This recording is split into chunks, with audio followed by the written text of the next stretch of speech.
Princess Diana died in a Paris tunnel car crash 20 years ago on Thursday.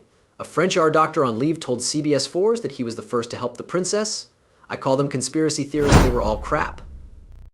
A straightforward accident. Speed, accident, embankment, pillar 13 bounce. The renowned surgeon who saved Princess Diana from a horrific tragedy has spoken out. Diana's murder concerns are the missing component. That matches Elfi's statement. It matches the big flash. That would explain A. You're suddenly connecting the dots. He will disclose the events of the night that killed the kind princess. He startled the globe with his revelations. It may be the answer, finding out what caused the princess' accident and death. Why is he publicizing his insights 20 years after the princess's death? We'll reveal the surgeon's confession and Princess Diana's true death cause. Princess Diana's tragedy has tormented the globe for over 2 decades. Whose kindness touched millions, died in a Paris vehicle crash on August 31, 1997. Princess who lived in the public eye died in a Paris fast automobile, reportedly trying to avoid photographers. Her body was returned to England today under overcast skies. Some concerns about her death remained unsolved despite investigations, conspiracy theories, and public sorrow until today. Dr. Moncaf Daman, the emergency surgeon at Paris Pitié-Salpêtrière Hospital, where Princess Diana was transported following a car accident, said something new recently. He finally tells the truth, revealing stunning yet tragic information regarding Diana's dying moments. His revelations challenge long-held views and raise serious issues regarding the accident's handling. Stay tuned for the real story of that night. He had kept quiet about what happened that night at the hospital, despite paparazzi intrusion. Many want to know how the princess died. Princess Diana was plainly in pain, says the doctor. Taking his resuscitator, he helped her breathe. Interacted with her arm. She was more aware. He refused to discuss the princess's condition and treatment with anybody other than the police investigating the accident, treatment, and death. His desire to come forward now is shocking and can be linked to his constant sadness over losing someone so young. He also remarked that they often had major situations like the princesses, and it was astounding that they couldn't save her. This would indirectly verify the hypothesis of the princess's treatment being interfered with. Go straight to his treatment account to validate this. A skilled doctor, Dr. Moncaf described the princess's condition and treatment with professionalism, desperation, and mental anguish. He said the princess was taken in 6 minutes after 2 a.m., seriously injured from the Pont de El Alma tunnel incident. Her injuries were life-threatening, and the medical team was in a tight spot. After Diana came, the medical staff stabilized her. They were under immense pressure, especially after her cardiac arrest. They repeated internal and exterior cardiac massages to restart her heart. Dr. Bruno Rio, the senior duty anesthetist, asked Dr. Moncaf to operate to improve her breathing. She was my patient for a few minutes, but I worry that could affect her family. I believe I have the right to clarify what happened and say. Operation revealed a severe rip in the princess's pericardium, which protects the heart. They immediately took her to surgery. At 30 minutes past 2 in the morning, Dr. Alain Pavey, France's leading cardiac surgeon, joined them. Diana's torn pulmonary vein caused extensive internal bleeding, which they found extremely dangerous. This injury is practically untreatable in an emergency because it affects a main lung-heart blood artery. She also got a concussion, broken arm, and significant chest damage. Her interior harm was more greater than her exterior injuries and required rapid treatment. Dr. Pavey sutured the lesion and Dr. Rio administered constantly for almost 2 hours, losing sight of time as they focused on her condition. Despite their best attempts, the crash injuries were too serious. Diana died from injuries at 4 a.m. Dr. Moncaf said the team tried everything they could, but her fate was sealed from the crash. Extremely sad. Why is the doctor speaking up? Does he want to admit a conspiracy or just be done knowing Princess Diana's dying moments? Keep watching for his motivations. By a nurse who returned in tears and told me, "I'm afraid she's dead." I was on the phone after we heard she died. Why Diana's nearest and dearest kept quiet has long puzzled the world. Some believe it's part of the Princess Diana death manipulation plot. However, Dr. Daman considers it ethical and personal. The doctor said he must bear the patient's dying moments with him and not share that weight lightly. Due to this, he could not give the media all the incident specifics. He was constrained by medical confidentiality and professional ethics for decades until his emotions gave out. He realized he had to report the incident. But how? While recounting the unforgettable event, the doctor said he had never forgotten it. Because his son's birthday was nearby, he recalls that every time he celebrates his son's birthday, he said his wife had a son the year of the occurrence. He struggled with memories of trying to save the princess on his son's birthday and the fact that the world didn't know the truth. He came out to share his truth because he was tired of this burden. To grasp Dr. Domine's revelations, we must recall Diana's tragic end. Princess terrible death details. On August 30th, 1997, the princess and her friends died in an accident. The Paris vehicle accident that killed Diana, Princess of Wales, occurred a few hours earlier. There was great anxiety. The night began peacefully with Diana and Dodi Fayed spending the evening together. After dodging Diana's paparazzi all day, they left Dodi's father Mohammed Al Fayed's Ritz Hotel at night. Henry Paul, their driver, took them through the Ponte El Alma tunnel, sealing their fate. The automobile hit a central pillar at 65 mph, much above the tunnel's speed limit. The damage was severe. Henry Paul and Dodi Fayed died before being found. Princess Diana survived the crash in the back seat without a seatbelt but suffered severe abdominal injuries.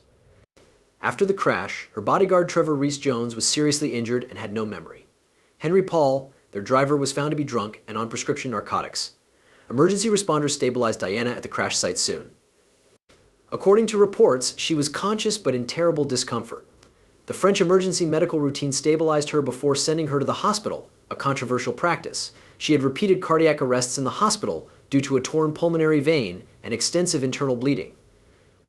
She died at exactly 4 a.m. after hours of desperate trying to save her. That day. One could think her death would make paparazzi serious and attentive. Instead, they had a field day. They enjoyed feeding on the excitement of the princess' death after being the main reason, or so many thought. Crowds assemble in London at dawn on Princess Diana's funeral day. Others believe the paparazzi's hunt is a cover for the princess killers. Join us as we debunk these rumors and conspiracy theories to uncover the truth surrounding this tragedy.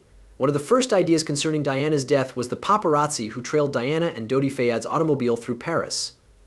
Critics say the paparazzi caused Princess Diana to leave the hotel late, contributing to the catastrophe.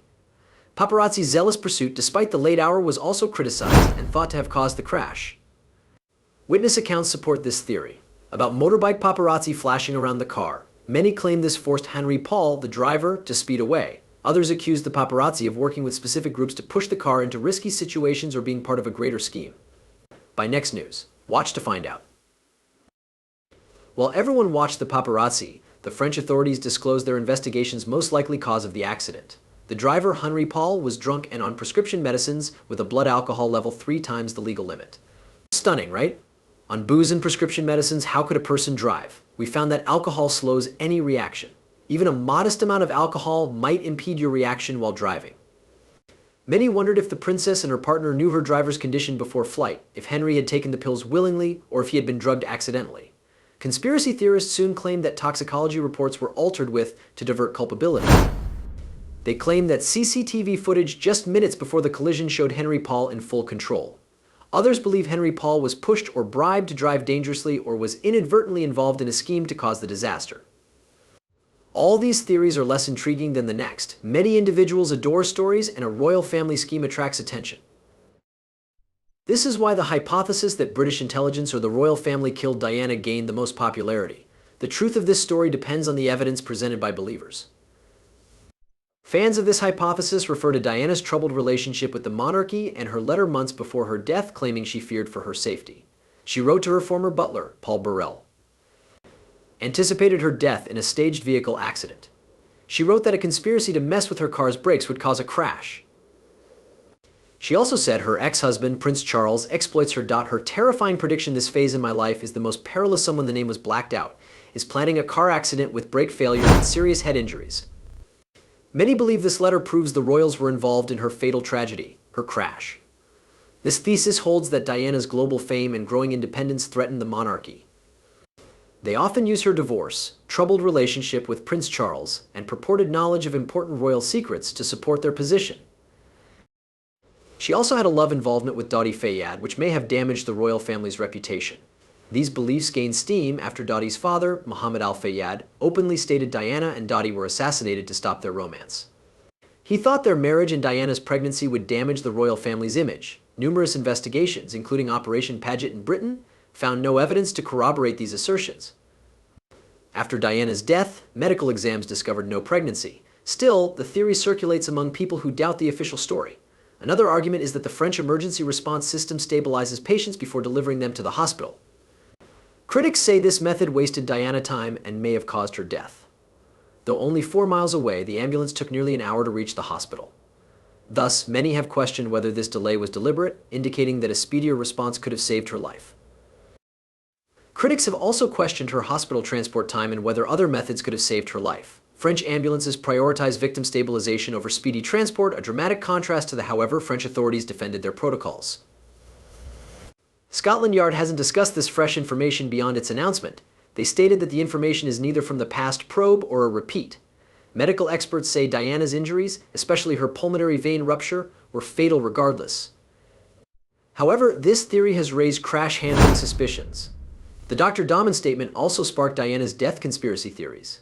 He says her injuries were like a high-speed automobile wreck, but he also discusses the response delays and institutional failings. The questions many had were his emphasis. A faster response may have impacted the outcome. He also answered by conceding that the princess' injuries were practically insurmountable and that even under ideal conditions, the odds were against her. Sad, but he was talking about France's emergency protocol. Unfortunately, these explanations do not ease the pain of people who love the princess, such as her 2 sons. Stay tuned as we discover how the princess's death affected her family and the globe. Princess Diana's premature death at 36 shocked the world. Her family was deeply affected by her death beyond public grief, especially her boys, Prince William and Harry, and the issues and communities she actively championed. Her death changed the royal family and forever changed the lives of the many people she helped. The death of their mother was personal and emotional for Princes William and Harry. Her death occurred when William was 15 and Harry was 12. They heard the news at Balmoral Castle in Scotland with their father, Prince Charles, and grandparents, Queen Elizabeth II and Prince Philip. While shielding the lads from the public spectacle of mourning gave them some solitude, many condemned the monarchy for appearing disconnected. Diana was a loving, hands-on mother, disregarding royal conventions to give her sons a normal life. She took them to amusement parks, fed them fast food, and made sure they met diverse people. Her open and approachable nature contrasted with royal decorum, making her loss even more traumatic for the young princes. William and Harry have discussed the emotional toll of losing their mother. William says her death hurts like nothing else. It hurts like nothing else. You know it will be hard to find worse suffering in your life. Harry confessed he suppressed his sadness for years before confronting it in therapy as an adult, but it had far-reaching ramifications. Particularly for Harry, who has freely admitted to anger and mental health issues after her death. Diana's legacy shaped her sons, despite the pain. Both have spent their careers promoting her causes. William's mental health and homelessness campaigning mirrors Diana's support of vulnerable populations. Harry has also worked on veterans' welfare and mental health, citing his mother's compassion. Prince Harry and William were not the only ones grieving their mother. Her philanthropy touched many others, who will never forget her. Princess humanitarianism, Princess Diana's charitable activity defined her life. William and Kate recently visited Shah Kat Karnan Memorial Cancer Hospital, which may not exist today without Princess Diana's humanitarian activities in the 1990s. She was a supporter of several charities and a hands-on advocate, bringing attention to social issues. Her passing devastated people she assisted and her causes. She was famous for raising HIV/AIDS awareness. She revolutionized HIV/AIDS beliefs. She was photographed shaking hands with an AIDS sufferer without gloves, defying stigma and doubt. The HIV/AIDS community mourned her loss because she represented empathy and compassion. Her advocacy helped eliminate stigma worldwide, but her organizations lost a great ally. Diana's anti-landmine crusade is another lasting legacy. She walked through an angle and minefield months before her death, raising awareness of landmines. Her death occurred before the Ottawa Treaty, which banned landmines, was signed, but her efforts influenced its passage. She was missed by organizations like the Halo Trust, which used her fame to promote their cause. Her advocacy for homeless youth was also vital. Her work with Centrepoint highlighted the plight of homeless youth in the UK, and she toured shelters to give residents hope and validity. Her death halted activism for this vulnerable population, but her sons have continued in her honor. Diana was very personal about philanthropy. She made people feel known and cherished. Her absence hurt the causes she championed and the many lives she touched. Thus, her funeral was grand like the Queen Mother's out of respect for this noble woman. Diana, Princess of Wales, died in that vehicle accident. Princess funeral. An estimated 2.5 billion people watched Princess Diana's burial on September 6, 1997, making it one of the world's most watched TV events. 2,000 dignitaries, celebrities, and friends attended the Westminster Abbey event. Prime Minister Tony Blair attended, Hillary Clinton, Elton John, George Michael, and Tom Cruise. Diana's casket left Kensington Palace for Westminster Abbey. Her sons, Princes William and Harry, Prince Charles, Prince Philip, and Diana's brother, Earl Spencer, accompanied the coffin, draped in the royal standard and strewn with white lilies. One of the most heartbreaking images was the young princes marching behind their mother's coffin, representing their strength and tenderness. The service's eulogy by Earl Spencer was powerful. He lauded Diana's kindness and blamed the media for her death. Elton John's revised song was one of the funeral's most memorable moments. It became the best-selling single ever after being re-released in Diana's honor. As the funeral procession passed through London, mourners lined the streets, many crying. On its way to Diana's private island burial at her family home, Althorp, thousands of flowers were thrown over the hearse. Diana's legacy lives on. In her sons, her causes, and millions who saw her as the people's princess. Her death was tragic, but her legacy shows how one individual can change the world. Dr. Moncalf recounted Princess Diana's therapy. But is that true? Share your thoughts in the comments. Share, and subscribe for more. Additionally, click the video below. You'll like.